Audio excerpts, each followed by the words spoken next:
Good morning. My name is Chris Adler with Youth Pledge for Employers, and I'm delighted to be joined by Heather from Heather Morgan Illustrations. Hello there, Heather. Hiya, thanks for having me. No, thank you for giving your time to speak with me this morning. And I guess my sort of first question has to be, can you tell me a little bit about your business and what it is you do? Yeah, so I'm a freelance illustrator and graphic designer, which basically means I work for myself. I get clients contact me, and it can be any sort of jobs I do, from painting a mural to designing a birthday card or a logo. It's basically a very broad job, but it all involves designing and creating. And I also have a little shop where I sell my artwork as well. Oh, it's fantastic to hear, and it sounds really sort of, really personal, really, sort of creative and passionate. And just to explain a bit more about the process, so I don't, you don't have to mention any client names or anything, but you mentioned some examples there about maybe the kind of things they want to, work they want to engage you in, but can you give me maybe a little example of maybe the process of, what do they come to you about? How do you go back and forward and making sure that whatever you're creating, it's exactly what they want? Yeah, so I have my own portfolio. I have a website which I've built up over the years that I've been working. So they'll tend to see my work and like my style or see an element they like. So they'll usually contact me and say, "Oh, I really like this thing you've done in the past. Can you create something new?" And they'll usually have their own ideas, but yeah, usually they kind of are open to what I can bring to the table as a designer with, creative experience. And when you talk about creative experience there, this seems like a career where obviously creativity is a big part of it. That goes without saying. But actually, based on what you said there, I guess an ability to be able to communicate with people, manage expectations, talk, because they may come to you with, as you say, hopefully they've looked at your portfolio and got an idea of the kind of styles and the areas where which you enjoy working in. But obviously, if they come to you with a piece, with an idea which either you don't agree with or, which you're doing, I guess that ability to communicate with your client must be key. Yeah, absolutely. And it's definitely, it's trial and error, and you don't get it straight away because, I do this on my own. This is my own business. I don't have, a team behind me giving me advice, and it's just been a learning curve, because I started this business and my, doing freelance stuff when I was studying. I studied illustration and I started it then, and since I've just been growing, and it is just practice, and no one expects you to have this amazing portfolio and all this experience and great customer service straight away. You build it up and you get more confident as you go on. And it's interesting you mention that, because I've spoken to a lot of people doing these employer talks who set up their own businesses, and they all mention, different parts of it which challenged them the most, whether it was suddenly realizing that they had to, manage all the finance side of things, or they had to, learn to go out and do some, networking or publicity stuff or stuff like that. So what's been the most sort of challenging part for you? I think it's definitely a combination of the networking aspect, because I have to promote my own work, and you do have to have a confidence in yourself. So I promote it all on social media and my website, and that is so time consuming. And yeah, financial side as well. I have to do all the tax returns and, all the paperwork and filing receipts. But again, it's practice, and you get used to it. And when you're working for yourself and you're doing something you love, and I'm so passionate about, it's all worth it. Even if I don't enjoy the hard business side of it, it's just so rewarding. You talk about your passion there, and as I say, it comes across really clearly. A lot of people who, how do I put it, have maybe something, whether it's sort of, is a creative art or a hobby or something to start with, some of them are scared about turning it into a business because maybe they're worried that if you're doing it every day and it becomes your main source of, income, or, your main job, that actually, you can lose your passion for it, if you see what I mean. So how do you maintain passion in your industry? I think I just have to take a break. As soon as I start getting frustrated, or I just think I can't think of anything worse than drawing today, that's when I know you take a break anyway, whether you're at school or you're at work, you have a weekend or you take a break, you need a holiday, and it's exactly the same. And it's so hard to find that balance straight away, and you feel like you need to do it constantly, but you have to respect that your brain needs your time to just pause. And I always find that after I've come back from the break is when I'm more creative and I create my favourite stuff. So it's kind of counterproductive just forcing yourself to to be creative all the time, because it's impossible to be passionate about something 24/7. Sometimes you just need to stop for a minute. No, I completely agree. And as you say, I think it's about finding that balance. And as you say, sort of not burning yourself out. So as you say, especially, in a field like yours, where as you say, sort of, creativity is at the center of everything you do, so as you say, it's about making sure that, as I say, you keep those creative juices flowing and you give yourself that time in between. Yeah. And, I always find it interesting within these sort of creative industries, especially, how do I put it? Like, there'll be lots of people out there who think they're creative. There'll be lots of people out there who are, whether they do designs of things on their phone or on their social medias or those kind of things, who will think that they could do this kind of role. But actually, there are things that are separating, people like you who are in the business, who have taken those steps from them. So from your experience, what separates, sort of what steps have you taken to really sort of establish your business and gain that extra bit of experience that someone who maybe, as I say, sort of just, does a lot of bits and bobs on their social media, do? Yeah, so I didn't always know that this is the thing I wanted to do. I sort of gradually got here because I wanted to try out loads of different avenues, and I was the same. I was always very creative and very arty at school, but I didn't know what I wanted to do, and I did like loads of work experience and volunteering. I mean, at one point I was working like volunteer work experience, whatever, doing jewelry. I've done sort of visual effects in film, found out I don't like that.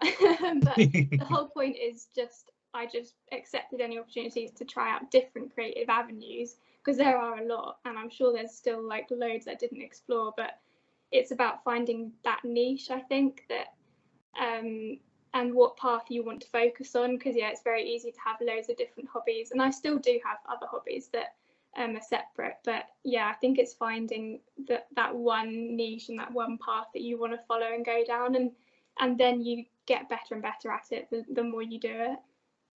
And I guess within your sector specifically, as you say, finding that niche, finding that area that you're really good at is actually, as I say, that becomes, your unique selling point, I guess, and you tell me, as I say, I'm not artistic, simple as that. But I'm guessing that once you've found, a style of design, or a way that you like to work, and a particular style, I'm guessing that becomes, as I say, the area that you're promoting, the area where you're saying, actually, look, I do this area really well in comparison to other, freelance creatives who may do it this way. Yeah, definitely. And I think because a lot of what I do is very customer facing, because I do loads of art markets, I get a lot of feedback face to face from people saying, this is my favorite print you've done, and I can see what people really like, and then that tends to make me do more things like that. So it does have, getting more specialists and specialists as I've been going on, as I get shown what of my work is successful and what other people enjoy, and that's what it is that I'm doing. I'm creating work for other people and for them. So it's taking on that feedback as well. And talking about feedback, you mentioned earlier about, how do I put it, like your passion really helps you through maybe on those days where things are a bit tougher and stuff. And I guess that sort of when you've been starting up your own business, and as I say, trying to sort of build up a portfolio, market to clients, that kind of thing, I guess there would have been days where either maybe, I don't know, you're not getting the emails in, or maybe you've sent off a piece of work to someone, they've come back saying, no, this isn't what I've was expected stuff. So I'm guessing the ability to be resilient and sort of persistent must be really useful. Yeah, definitely. I mean, it's not a consistent thing working freelance. You're not going to get the same jobs every month.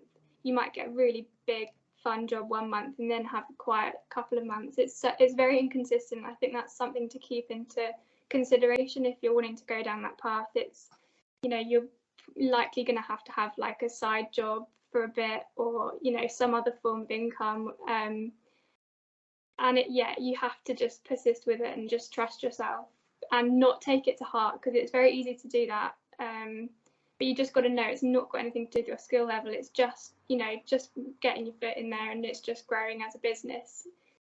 That's what small business is. It's just we're not massive retailers, and I think people know that, and they're aware of that. So no one has actually been mean to me or told me they don't like anything I've made. So you get feedback and you just sort of make a few changes, but generally people are nice. That's always good to hear, and that's really insightful. And you talked about how you say, like, there's so much variety in the work you're doing. As you say, it might be a big job this day, a quieter day this day, you know, so Yeah. there's clearly no such thing as a typical day, you know, in your role. But what do the really good days look like, and what do the really challenging days look like? I think probably the challenging days for me are when I'm at my computer doing admin stuff, updating my website, just because I know that it's worth it to have everything on my website, but it's, yeah, getting it all organised on there isn't my strong point. And yeah, it's the days when, you know, it's quieter and you feel a bit disheartened, but I think probably a good day is when I've got a brief to work on and I'm just immersed in it, really. I love doing that. Or if I'm on site, like if I'm painting a mural or I'm in person meeting a client and we're talking about ideas, I love that. And you mentioned earlier about sort of, as you say, for some people, you know, they could do this kind of role as part of a, you know, a bigger company with teams and people behind them, and say, you know, you do your own thing, and as you say, you know, you're your own person doing it. What would you say from your point of view? You know, what are the drivers, what are the motivators for you to do it that way, you know, and be freelance rather than, as I say, contracted to some big organization? I think it's the freedom in what I do and what I choose to do and what I choose not to do. I can get a job and say no, I don't want to do that. It's, you know, it's my own boundaries, and I could just choose to take a break from it for a bit. It's got that flexibility that I really like. And but if there was a young person maybe looking to go down a similar career path to you, in terms of, you know, they're looking to become a freelance creative, you know, like yourself, you know, what kind of advice would you give them to maybe things they can be doing in their spare time now, or things they could be researching, so that when they actually do get the opportunity to set their own business, you know, they've got some kind of experience to fall back on? I think probably, unless you already know your niche or your style or something, I think it's just constantly trying to build a portfolio. I think portfolios are so valuable because you can, whether it's your Instagram page or a website or an in-person thing, it's about showing it to other people. And I think that's the most valuable thing, is just putting yourself out there. Even if you've only got 3 pieces of art, it's getting the feedback on what they like. Or if some people will say, oh, I really like that, I can see that on a t-shirt, I'd buy it on a t-shirt, or I can see that in my shop window or something. You know, it's getting that feedback from the public that I think probably is the best thing to do. And I think I did that. First of all, I went to like portfolio reviews, and I started my Instagram page and started sharing it out there and just asking for feedback to see what people liked. And I tried out things, you know, I had things that weren't as successful, like I had a few things on t-shirts, and I realised that's not really what I want to go down, and I started doing more prints and stationery, and that got more feedback. So yeah, it really is just feedback, portfolio, trying stuff, not trying other stuff, practice. And when you started putting yourself out there, as you said, to get feedback, whether it was on Instagram or, you know, going to groups to ask and stuff, I think there's a horrible stereotype that hangs over some sort of creative professionals, where they think that, you know, really good at being creative, maybe not as good as communicating with people, if you see what I mean. So like, when you started putting yourself out there to get this feedback, you know, did you feel sort of scared and vulnerable about it? You know, how did you feel? Yeah, I was terrified, absolutely. And I would sort of practice in my room to myself and talk to my mirror and stuff. And it's so natural to be like that. And I was really shy and very timid at school, and I just, you know, I wanted to create work for myself. But it is just with practice, and as you get more confident, you know, each thing you will gain that confidence. It's sort of putting yourself out there one time, and you feel, you do get like a sense of reward and gratitude from it, and that builds your confidence every time you do it. It builds there, and it can be scary to think about, and it is intimidating, but you know, try it once and see how it goes, and I'm pretty sure that you'll get some good feedback from it. That's a really great, insightful piece of advice, and actually leads me quite well on to my final question, which is all about advice. In terms of, I've asked this to all the employers I've spoken to, which is, And I might change it slightly different for your particular situation. If you could go back, Heather, and speak to yourself when you were starting up your business, taking into account sort of things you know now, maybe experiences you've had, successes, mistakes you've maybe made and learned from, what would be the one piece of career advice you would go back and give to yourself about setting up your company? I think just persevere, because I had months where I wanted to give up, and I sort of shut myself away, and I stopped posting things, or I stopped applying to markets.